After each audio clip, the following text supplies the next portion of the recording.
ମାଟିରେ ନିର୍ମିତ ମୂର୍ତ୍ତି ଖେଳନା ଆଦି ଜିନିଷଗୁଡ଼ିକର ଚାହିଦା ଏବେ ବଜାରରେ ଖୁବ୍ ବେଶୀ।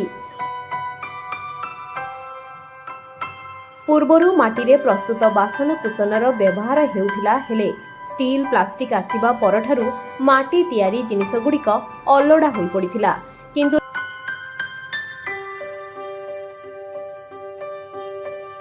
राज्य सरकार हस्तशिल्पर उन्नति निमंते विभिन्न पदक्षेप मान नहीं। महिला मानक आत्मनिर्भरशील करने एसएचजी ग्रुप माध्यम हस्तशिल्प प्रशिक्षण व्यवस्था करिसेंती। विभिन्न मेला गुड़िकरे माटी निर्मित एही हस्तशिल्पर चाहिदा किपरि बढ़िबो सेथि प्रति दृष्टि दैछंती।